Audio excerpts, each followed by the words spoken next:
ॐ वक्रतुण्ड महाकाय सूर्यकोटिसमप्रभ निर्विघ्नं कुरु मे देव सर्वकार्येषु सर्वदा।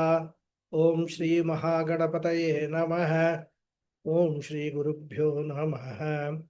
हरिः ॐ। सदाशिवसमारम्भां शङ्कराचार्यमध्यमाम् अस्मदाचार्यपर्यन्तां वन्दे गुरुपरम्पराम्। अस्मद्गुरुभ्यो नमः। श्रुतिस्मृतिपुराणानाम् आलयं करुणालयं नमामि भगवत्पादं शङ्करं लोकशङ्करं। शङ्करं शङ्कराचार्यं केशवं बादरायणं सूत्रभाष्यकृतौ वन्दे भगवन्तौ पुनः पुनः। ईश्वरो गुरुरात्मेति मूर्तिभेदविभागिने व्योमवद्व्याप्तदेहाय दक्षिणामूर्तये नमः। ॐ श्री मेधा दक्षिणामूर्तिस्वामिने नमः। ॐ सहनाववतु सहनौ भुनक्तु सह वीर्यं करवावहै तेजस्विनावधीतमस्तु मा विद्विषावहै। ॐ शान्ति शान्ति शान्तिः। हरिः ॐ श्री गुरुभ्यो नमः। हरिः ॐ।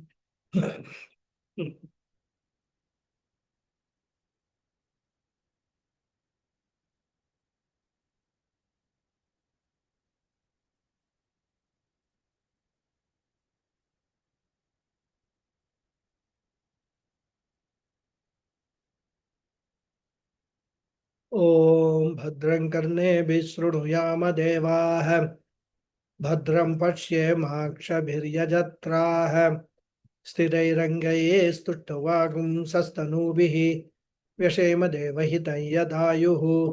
स्वस्ति न इन्द्रो वृद्धश्रवाः स्वस्ति नः पूषा विश्ववेदाः स्वस्ति नस्तार्क्ष्यो अरिष्ठनेमिः स्वस्ति नो बृहस्पतिर्दधातु। ॐ शान्ति शान्ति शान्तिः। हरिः ॐ श्री गुरुभ्यो नमः। हरिः ॐ। You see whether it is recording. Okay. Think it is recording. Okay. Namaste once again, everyone. Namaste, Namaste, Guruji. Guruji. Namaste. So we are on the second mantra of the first section of the second Mundaka. We will chant the mantra.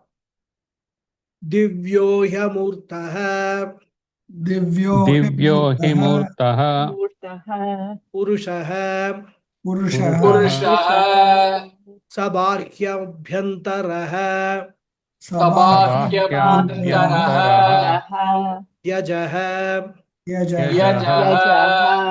अप्राणः अप्राणः ह्यमनाः यमनाः शुभ्रः शुभ्रः ह्यक्षरात् परतः परः यक्षरात्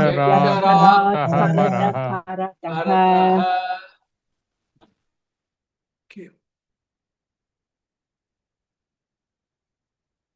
Right.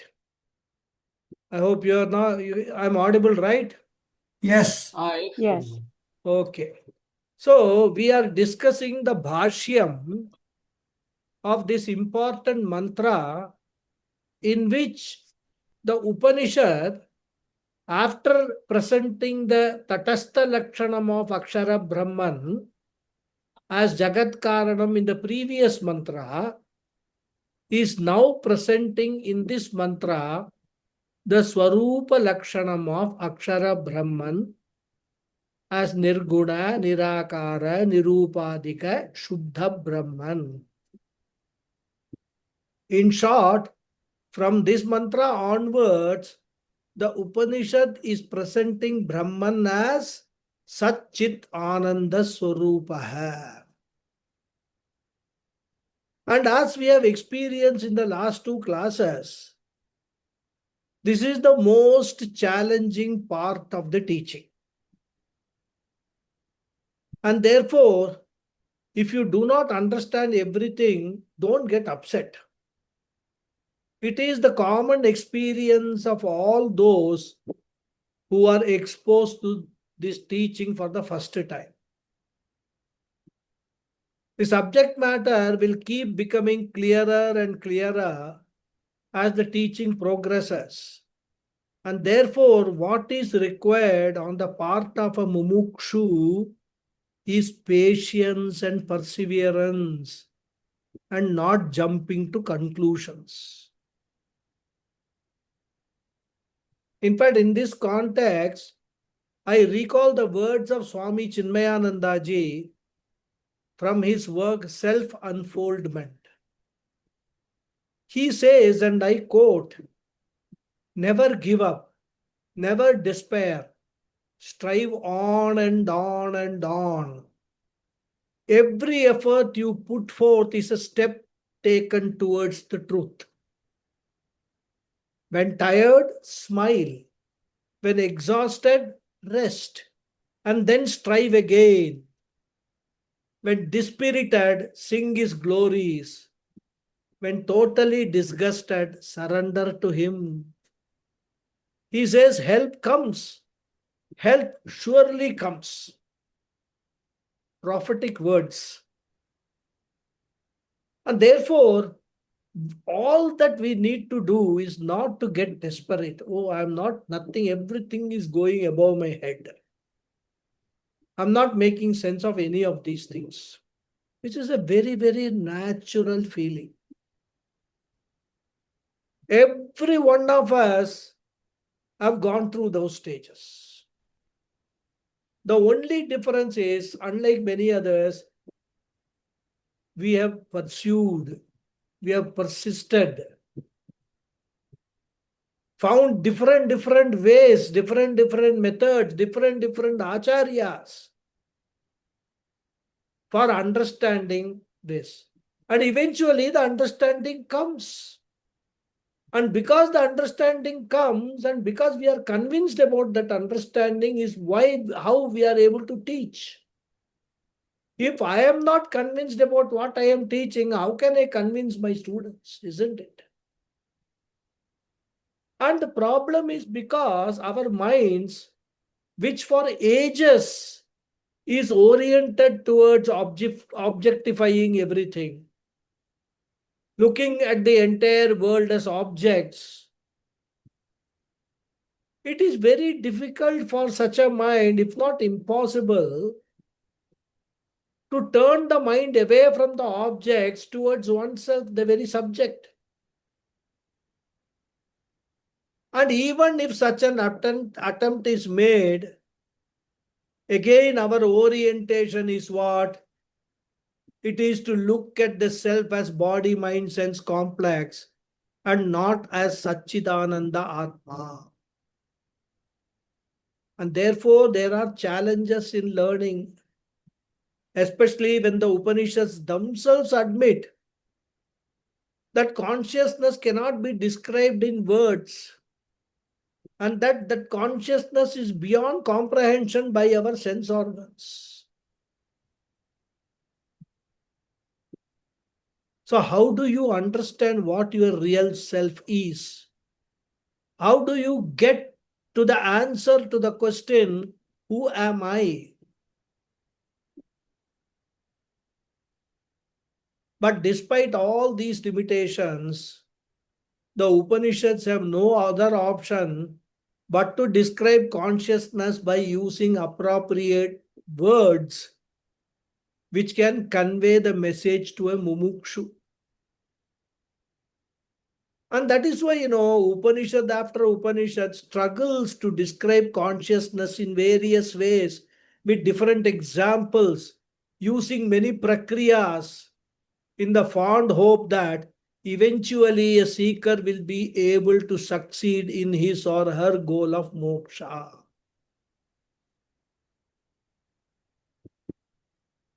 The only saving grace, the silver lining, is that there are many seekers who have treaded this path and have succeeded.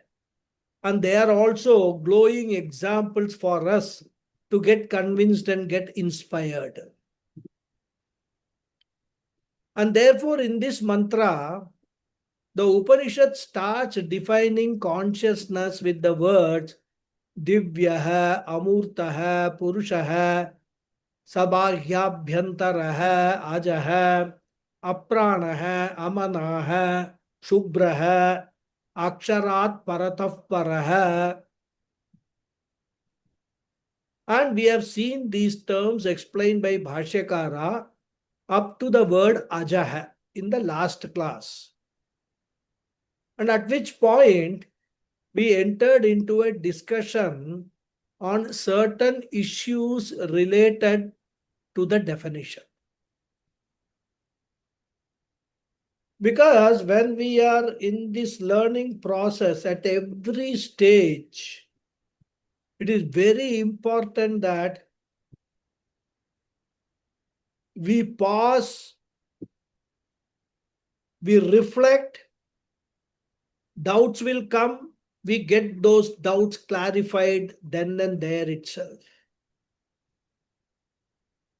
But then what happens is, if we enter into these discussions when the class is going on, if we enter into clarification of doubts when the class is going on, it will disturb the rhythm of the class. And therefore, normally, two things happen. One is the acharyas who are teaching, they themselves will bring up that doubt, which is there in the student's mind, and they will deal with that particular topic. We can see this Bhashyakara doing this thing at many times, on many occasions. The other method is, of course, the students note down the doubts, and at the end of the class, we get those doubts clarified. So one point that was noted was that since Brahman is said to be Ajaha, birthless, Bhashyakara explained that Brahman does not also undergo the other modification, the bhava vikaras, like vardate, viparinamate, apakshiyate, etc., which a body experiences. And he said that birth is the moolam, the root cause, the fundamental cause for all the other 5 modifications. And once birth itself is negated, all other modifications are also negated. Because these 6 modifications, jayate, asti, vardate, etc., they go as a group. Therefore, we entered into a more or less academic discussion on how the modifications are presented in Tattva Bodha, which is slightly different from the way they are presented in other scriptures. And that said, we discussed that in this mantra, the word he is repeatedly used. Generally, we interpret the word he to mean indeed. That meaning also, of course, will fit in the context. But Bhashyakara takes another meaning as yasmad, which means because or therefore. So Bhashyakara says that all these adjectives used to describe Brahman are linked to each other and they are mutual hetu, reason for each other. Thus, you can use each description to derive at the next description. And he said, once the meaning of Ajaha is understood in this manner, we have to understand the corollaries of such an understanding, which are the negation of each modification individually. So he said, since Brahman is Ajaha, therefore Brahman is Ajaraha, Amritaha, Aksharaha, Dhruvaha, Abhayaha. So the first vikara, Jayate, birth, is negated by saying Ajaha, birthless. So Brahman is birthless. Then Vardate is negated by Dhruvaha. Vriddhi Rahitaha, Dhruvaha. Literally, it means unchangeable, stable, fixed. So that can be interpreted as Vriddhi Rahitaha. Then the next vikara is Viparinamate, is negated by Aksharaha. Parinama Rahitaha. Parinama means transformation. So unlike the body, the Brahman does not undergo any transformation. Then Ajaraha means Jararahitaha. This is the negation of the Bhava Vikara Apakshiyate. So Apakshaya Vikara Rahitaha. So Brahman can never become old, decay or decline. And as a joke, I said in the last class that Brahman cannot buy a property in Nana Nani. But I was corrected later on, privately by Ramuji, saying that now anybody can buy property in Nana Nani. Earlier, only the rule was people above 50 only can stay. But now it seems that rule has also been done away with. Anyhow, that was aside, so don't take it seriously. Normally, according to my understanding, people, that's correct. What he said was right, that anybody can buy. Children can buy for their parents, but people above 50 only can stay in this Nana Nani facility. Anyway, so Brahman cannot become old, decay or decline, and therefore only Brahman does not die. Marana Vikara Rahitaha. So the Vinashyati Vikara is negated by Amritaha. And in all this, if you notice, Bhashyakara does not deal with the negation of the second Bhava Vikara, Asti, which is the first Vikara in the Tattvabodha list. Tattvabodha starts with Asti, Jayate, Vardhate, etc. Whereas, as I said, other scriptures, including this, they start with Jayate, Asti, then Viparinamate, etc. So the second Bhava Vikara in this list is Asti. And Bhashyakara does not negate that Asti. And Asti means what? Existence. And it is one of the Shad Bhava Vikaras. So Bhashyakara is very careful.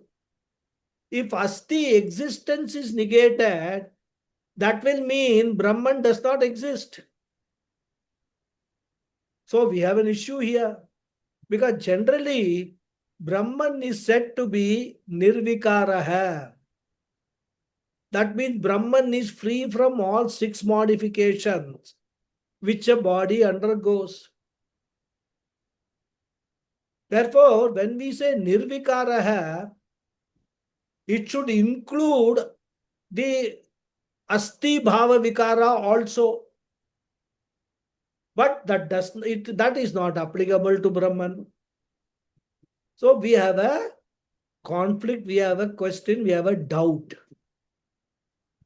What is how do we understand, in what manner should we understand this description of Nirvikara, which negates all the 6 Bhava Vikaras, Jayate, Asti, Vardhate, etc., etc., etc., is the question.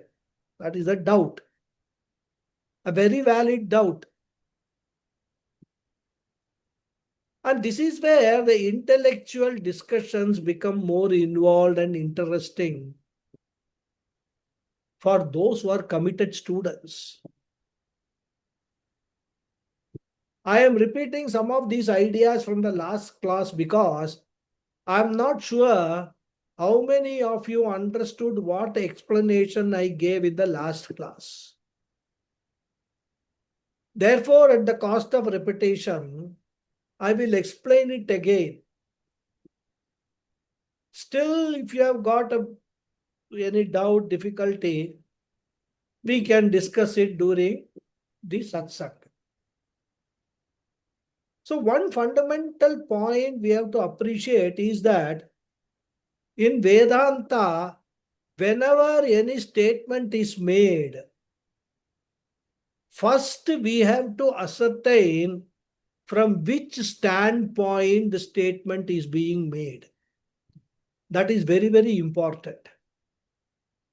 And therefore, when the scriptures say Brahman is nirvikaraha, we have to find out from which standpoint such a statement is being made. For many students, of course, all these may appear to be just academic discussions. But please note, these discussions are all part of mananam. Because at the end of the day, one needs to have a doubt-free knowledge of what the Upanishads are conveying. Samshaya Rahita Jnanam is very important for moksha. And for an intellectually sharp student, such doubts will arise naturally. And what is the doubt? When all the vikaras are negated, and Bhashyakara also is saying, Sarva bhava vikaraha pratisiddhaha bhavanti. It means asti vikara is also negated. Therefore, Brahman will not have existence. But by the very definition, Brahman is Sat, pure existence. So there is a contradiction and hence a doubt. And that is why, I say a Vedanta student should have the approach of a finance head in any organization. I can talk about this because I have been the finance head of Standard Chartered Bank in India.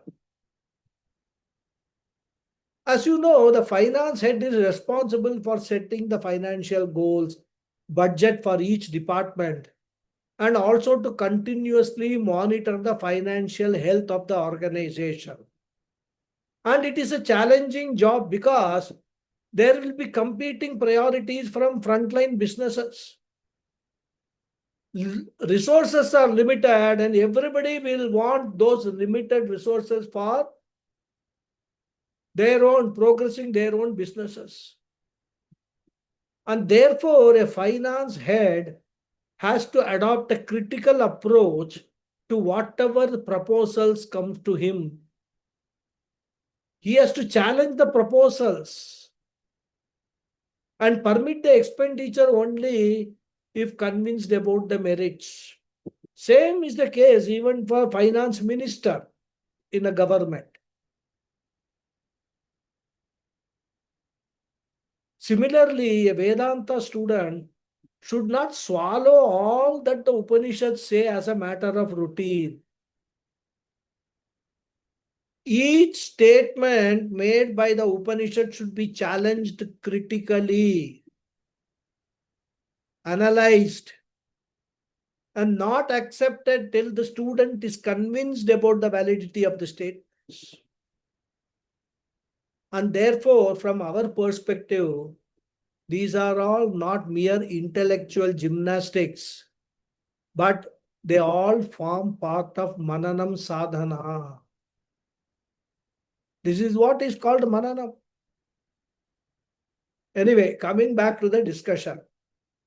How are we to understand that even though all modification, including asti, existence, which a body undergoes is negated in the case of Brahman, we still say that Brahman is of the nature of pure existence, Brahman is Sat. And we have the Pramanam, Chandogya Vakya, Sadeva Saumya Idamagramasit Ekameva Dvitiyam. Therefore, on the one hand, we have the Chandogya definition of Brahman as Sat. And on the other hand, we have Bhashyakara saying that the 6 modification which a body undergoes, which includes asti or existence, does not apply to Brahman. In answer to this doubt, we discussed that, like in the case of consciousness, where we talked about 2 types of consciousness: original consciousness and reflected consciousness. Isn't it? You all remember that. Similarly, in the case of existence also, we have 2 categories. One is original existence, which we call pure existence, which is unmanifest existence. And another is existence as an attribute of the objects in the universe, which is manifest existence. Just like in the case of consciousness, where we say that a sentient entity borrows consciousness from Brahman for its sentiency, similarly, all the objects of the world borrow their existence from Brahman for being existent. Therefore, one is pure existence and another is borrowed existence.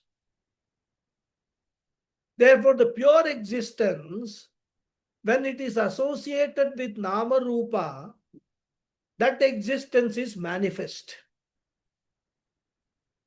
And this manifest existence is expressed by the use of the verb is, is, capital IS, with every object.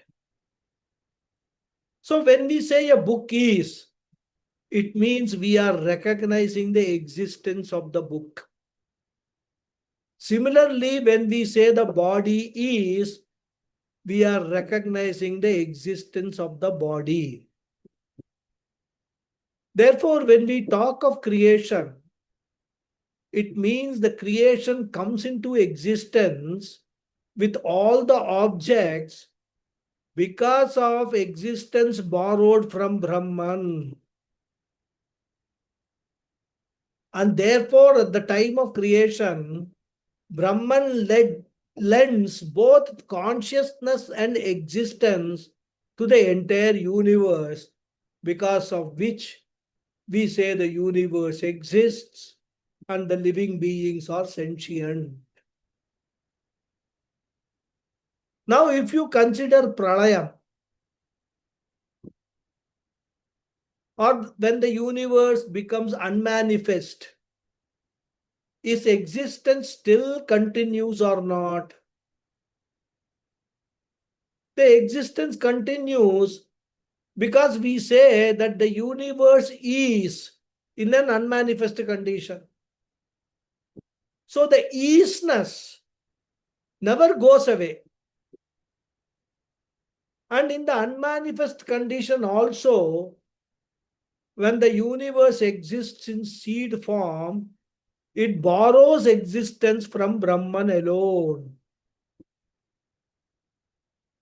And therefore, now we can understand that there is a pure existence, which is an aspect of Brahman, which never goes away. And there is this borrowed existence by the objects of the world. The objects of the world may keep undergoing change in name and form. But in and through all those changes, the existent, borrowed existence aspect never goes away. Even when the universe goes into an unmanifest condition. Therefore, in Shadvikaras, when we say asti, it refers to coming into existence of the body, and when the body dies, the astitvam of the body goes away. if say the body is burnt, then the astitvam of the body is transferred to the ashes. Astitvam is still there in some form or the other. Because, as they say, nothing can be destroyed. What happens in the world that we notice is only change in name and form keeps on happening.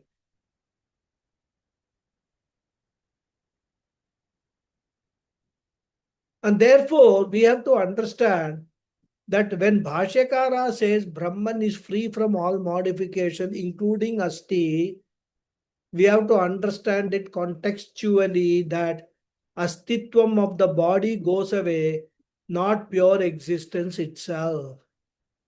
Pure existence will always continue to exist and manifest through all objects of the world, despite all the changes that the objects may undergo. And therefore, when Bhashyakara says that Brahman is free from all modification, including Asti, he is referring to the borrowed existence and not pure existence. And therefore, there is no contradiction if it is understood in the correct perspective. I hope the issue is clear. And it was not one of those Swami Nityananda's, what I say, talks riddled with puzzles rather. You don't understand anything what he is saying. But I hope I have not been able to sort of, do that. That things are clear.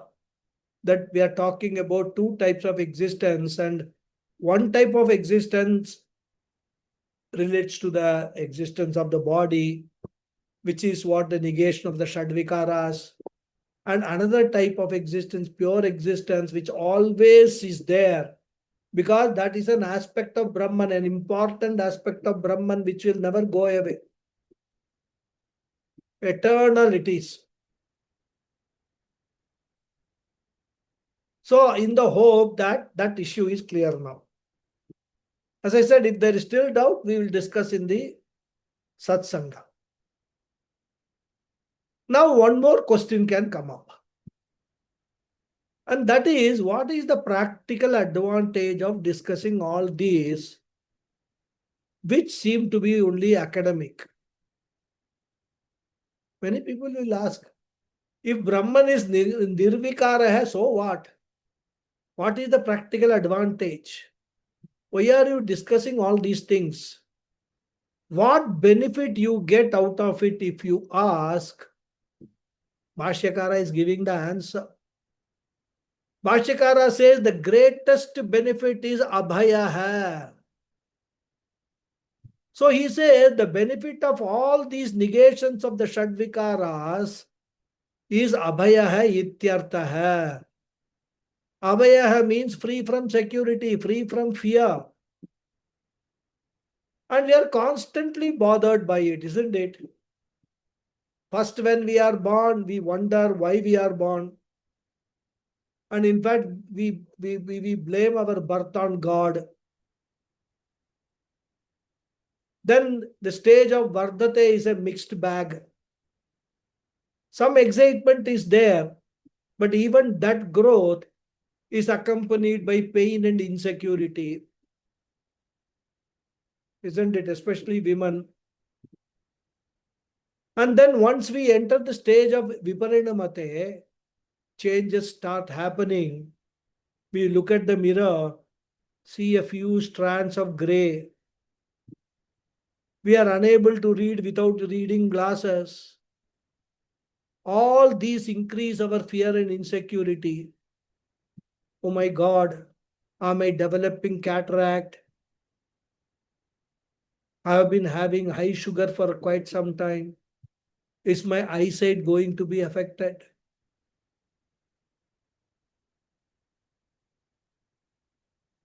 Then comes apakshiyate. And finally, Maranam Vinashyati. Most of us here are all senior citizens. So I need not elaborate the insecurity and the fear that grips us in the old age. The biggest fear is the fear of death. What, I die alone in my sleep. Nobody will be able to find me because I happen to live alone. Nobody will be able to find me for days.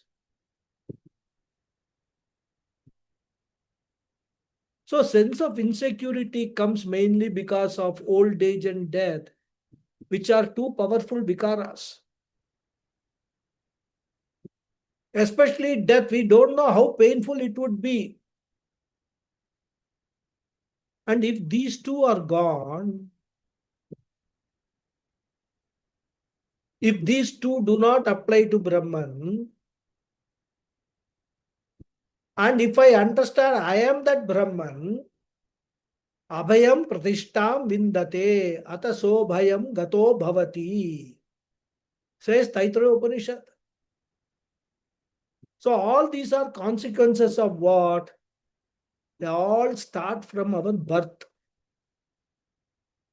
But since Brahman is birthless, Brahman does not have all these consequences, and therefore Brahman is free from fear and insecurity. And as jivas, we have also got other causes of fear and insecurity. Like if we have money or property and are attached to them, we feel insecure and have a fear of losing them. Right now, what is happening in the stock market is giving jitters to so many people. 20%, 30% of their investment is wiped out. Same goes with spouse and close relatives.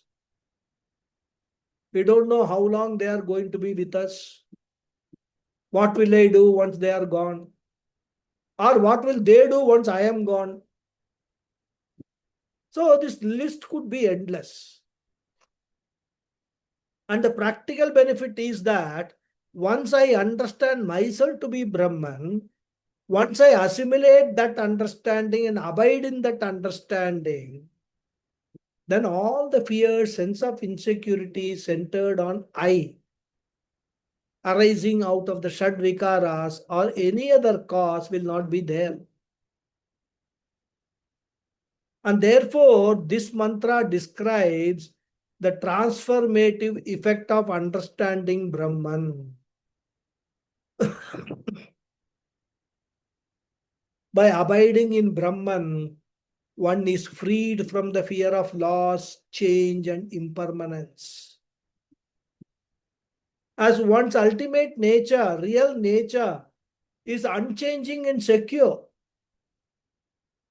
The knowledge of Brahman provides an inner unshakable security that transcends all the material possessions and external support.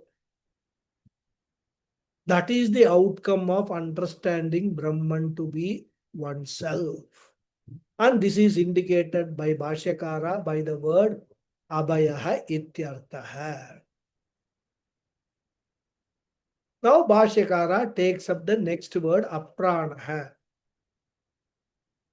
and explains it as Yadyapi Dehadi Upadi Beda Drishtinam Avidyavashat Deha Bedeshu Sapranaha Samanaha Sendriyaha Sabhishayaha Iva Pratyava Bhasate Talamaladimat Talamaladimat Iva Akasham Tatapi tu Swatah Paramartha Drishtinam Apranaha Avidyamanaha Kriyashakti Bedavan Chalanatmakaha Vayuhu Yasmin Asau Apranaha.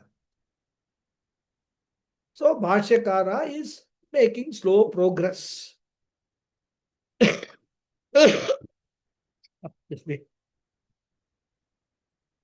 So the simple meaning of aprana is the one which is free from prana. And Purusha Brahma, Nirgunam Brahma is aprana because it is free from prana. Does not mean Brahman does not have life.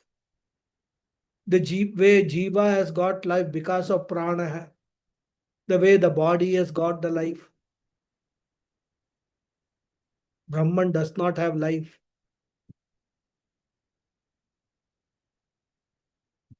So Brahman does not have life like a Jiva. That we must understand.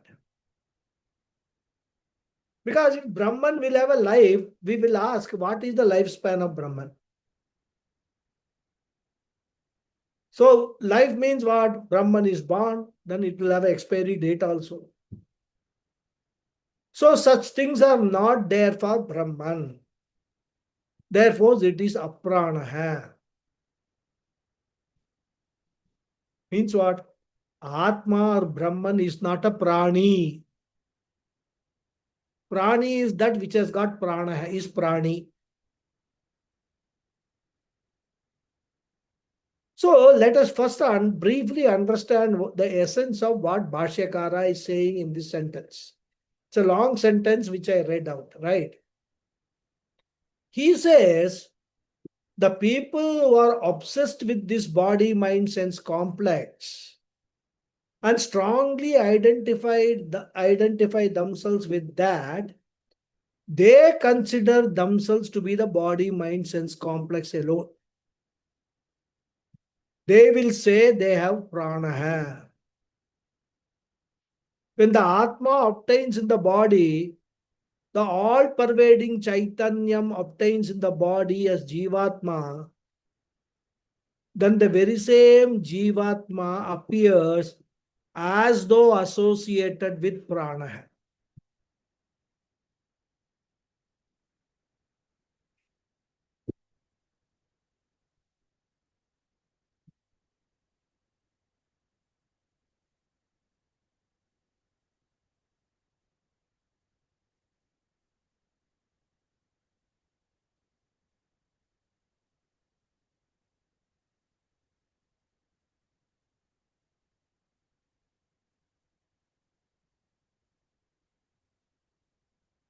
Can you all hear me now? Yes, Guruji, clear, loud and There clear. was some silence of a minute. Yeah, because the power has come back from it has switched from the generator to the main power. Okay. So the modem went off for a few seconds. I have switched on to the mobile, this thing. What is that hotspot? Now I will switch back to the modem power. Modem, yeah. So when the Jivatma, when the all-pervading Chaitanyam obtains in the body as Jivatma, then the very same Jivatma appears as though associated with Prana. And therefore, the Jivatma is generally mistaken as a Prani, a living being.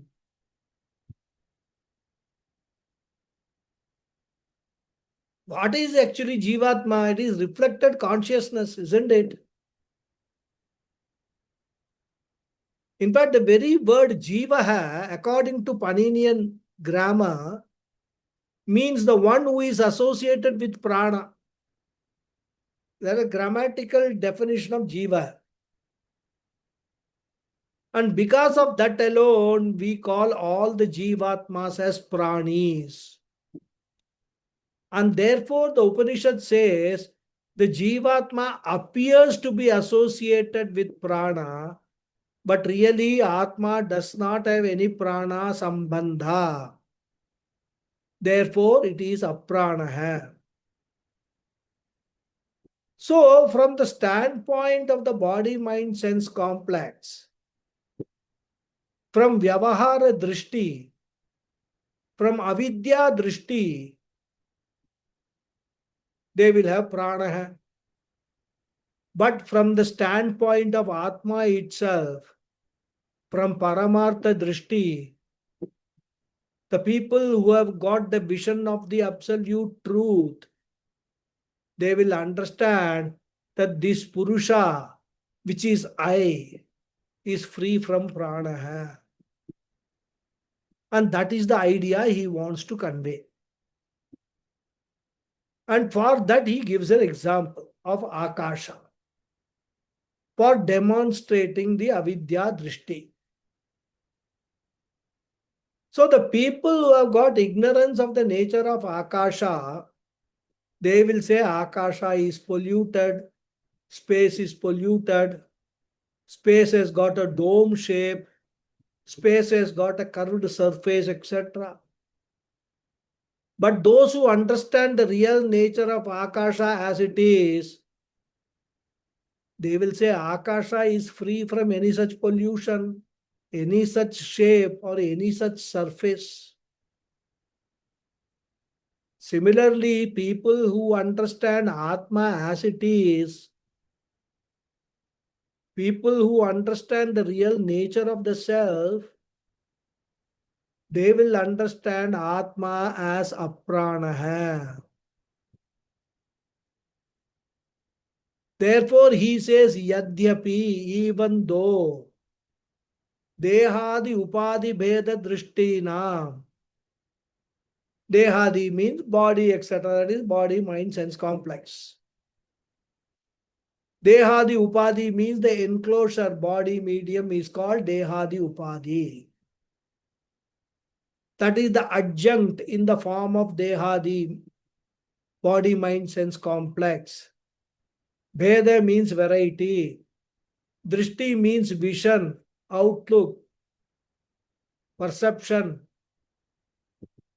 So the people who have got that outlook or vision fixed or centered on the Bheda, varieties of upadhis, adjuncts such as body, etc., such people, Deha Bedeshu.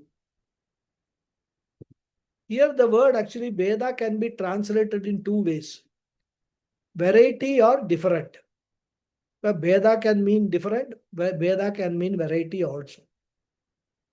So Deha Bedeshu can be translated as in different bodies like the human body, animal body, etc. Or we can say in varieties of bodies in various human bodies. Either way we can take. So each body has one Atma. Thus there are several Atmas in several bodies. This is the second interpretation of who avidya drishtya, people with upadhi bheda drishtya. So for such people, Atma Chaitanyam will appear as saprana hai, samana hai.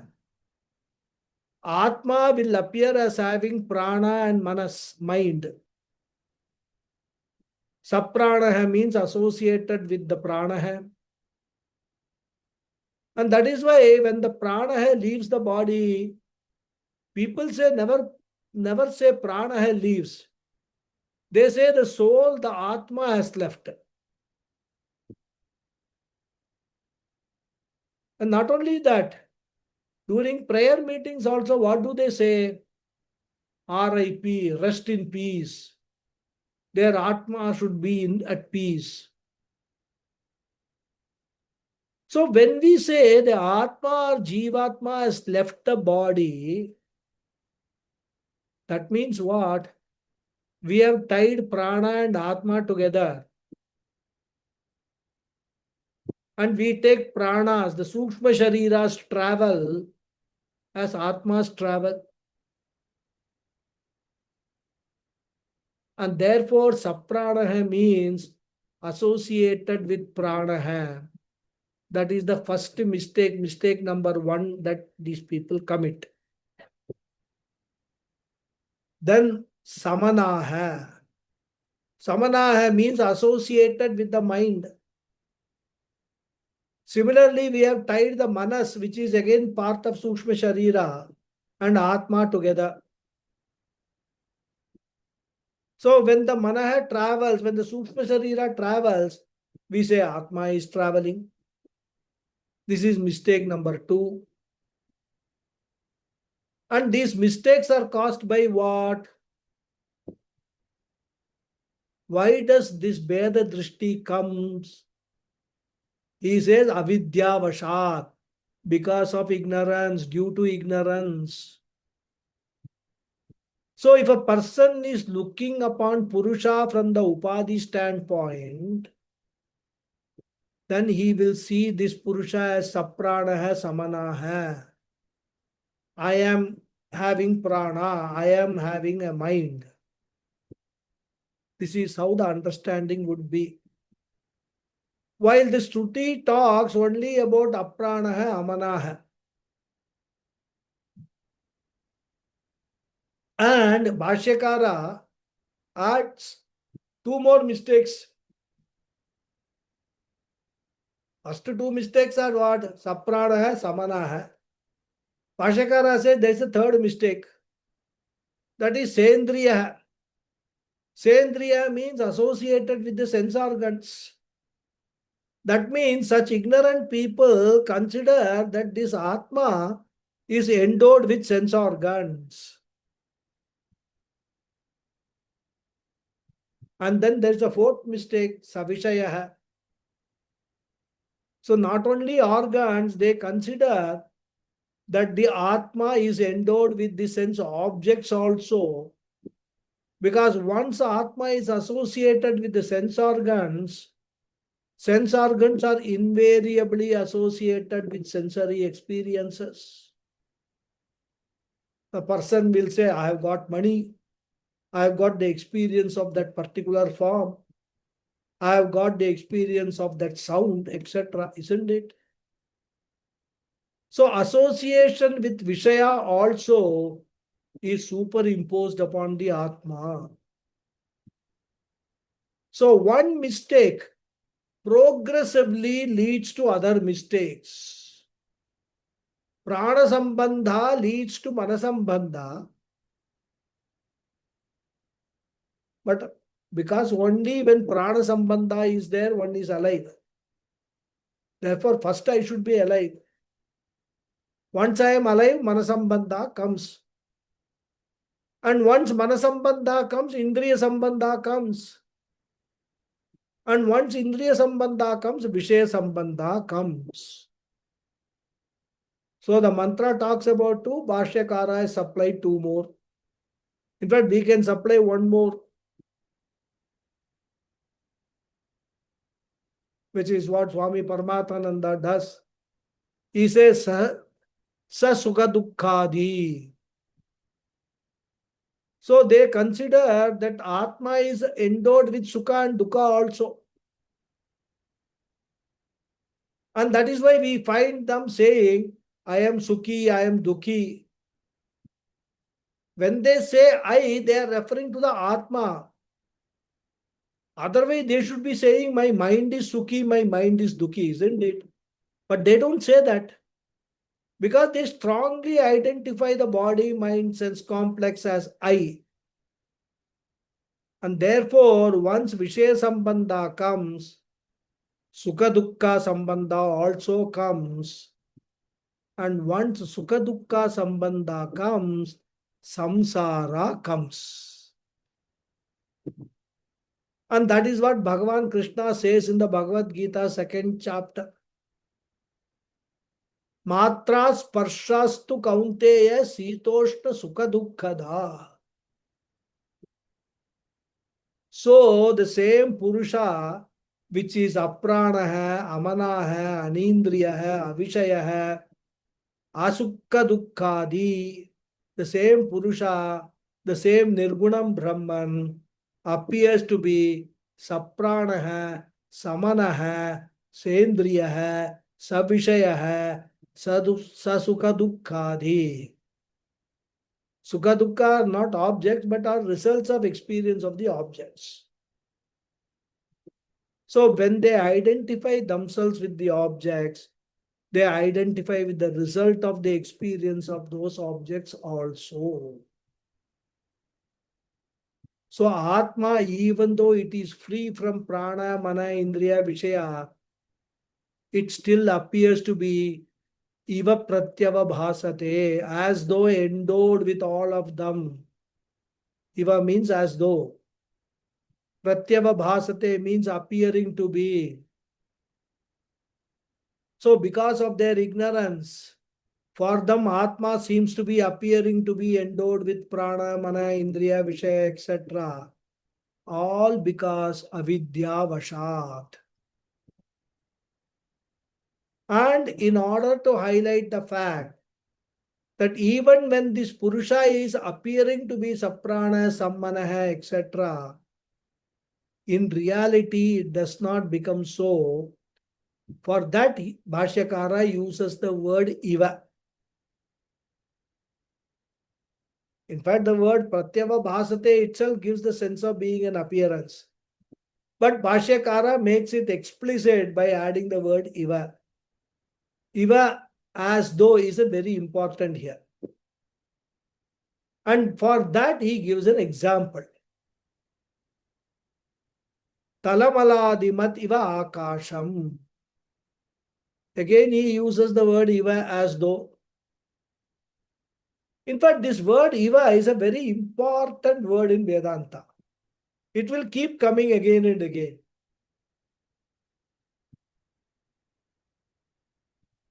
So to complete this sentence, Talamaladimat iva akasham, we can supply pratyava bhasate and ajnanina. Both we can add. So that the sentence is complete. Where Bhashyakara is continuing from what he has said earlier. But when we are understanding as a separate sentence, we can say, Talamaladimat iva akasham pratyava bhasate ajnanina. For ignorant people. For the people who are ignorant of the actual real nature of Akasha. Akasham pratyava bhasate, it appears iva as though it is Talamaladimat. Mad means endowed with. Tala means surface, especially curved surface, concave surface. Mala means impurity, contamination. Adi means etc. In etc., we can include movement of space, etc. Because when the pot is being carried around, when pot is moving, people say the pot space is also moving.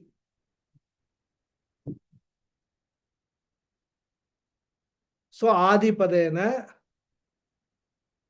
Gatyadinam Grahanam. Gati means movement. Gatyadi means movement, etc. Space can never have any shape, nor can there be any space pollution. But we talk about spherical shape of the space and pollution or contamination of the space. So Akasha space appears to be endowed with a surface, especially curved surface, impurity, etc. Without factually becoming endowed with surface and impurity.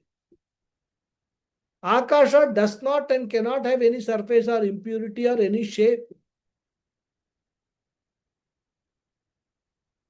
So up to this, Bhashyakara is dealing with the topic from the standpoint of ignorant people who feel Akasha is endowed with surface or shape or impurities. So like ignorant people believe such things, or they think that Akasha has got surface. When they look the horizon, it looks like a dome. Or Akasha is a fully polluted space. Similarly, these ignorant people also associate all this prana, manaha, indriya, etc. with Atma. More we will continue in the next class. Okay. Om Purnamadav Purnamidam Purnat Purnamudachyate Purnasya Purnamadhaya Purnameva Vasishyate. Om Shanti Shanti Shanti. Harihi Om Shri Gurubhyo Namaha. Harihi Om. Dhanyavadaha everyone. Thank you very much. Thank you very much, Dhanyawada. Guruji. Namaskaram. Thank you. Thank you. Namaskaram. Thank you. ಧನ್ಯವಾದ ಗುರುಜಿ. Namaskaram. Hari Om. Hari Om. Namaskaram. Thank you, Guruji. ಧನ್ಯವಾದ Hari Om. Guruji. Thank you. Hari Hari Om Om. ಧನ್ಯವಾದ ಗುರುಜಿ. Dhanyavadaha.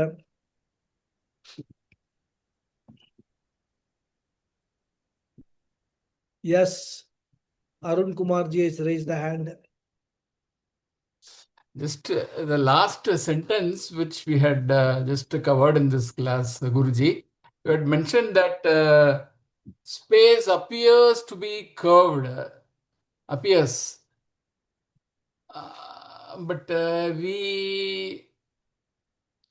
we cannot see differently the space. No, it appears to be curved. I mean, it is curved in a sense like light travels around, it gets curved. So actually, what we see, we can't see anything else. No, I'm just how to perceive that. How to. What does your scientific knowledge tell you? Is space, does it have a shape?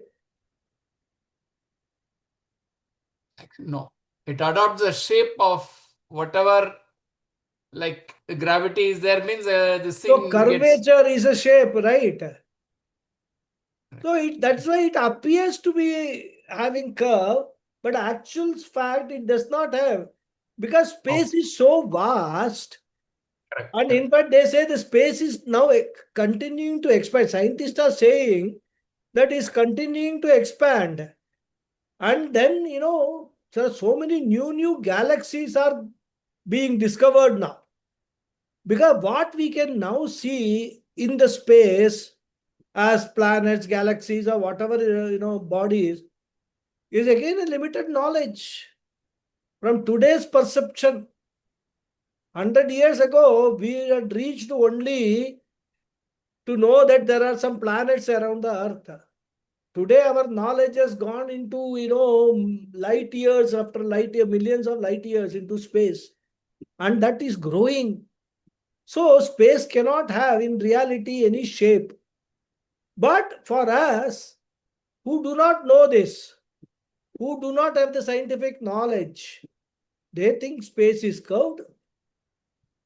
That is what is being explained. Okay. Thank you. Hari Om. Here in the study of one knowledge, which knowing the answer for which we don't need any other knowledge. So Yes, I think correct. it explains Mundakopanishad class. So all these are people who have no knowledge, who are ignorant people. They have got all these ideas. Once you gain the knowledge, then all these ideas will automatically go away. Thank you, Guru. That is what it is. Yeah. Hari Om. Any other question?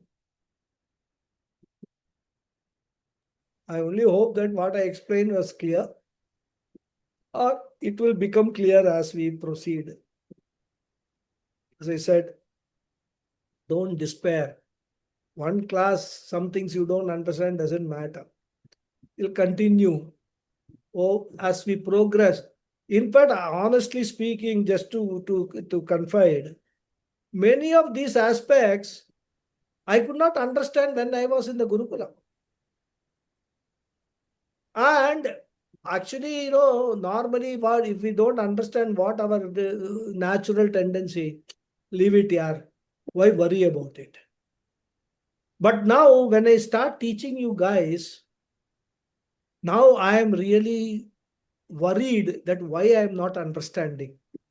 So I put extra effort to understand exactly, read here, read there, and then get the understanding and try to put it in my own words, so that to the best extent possible, try to, make you people understand what is being said. Thank you, Guruji. So that is what, that is what is the process that will happen rather. And don't expect it to happen in 1 year, 2 year, 3 years and all that. Continue this process, it will happen. And I can vouch for it, for that. That is sure. Okay. So, Hari Om, thank you very much. We will, yes, any questions, Sulekha ji? Yes, Yeah, yes, tell me. Guruji, I just wanted to, sorry to interrupt. I wanted to say that once in a while, there's some glimpse of understanding comes, something clicks, and then it disappears again.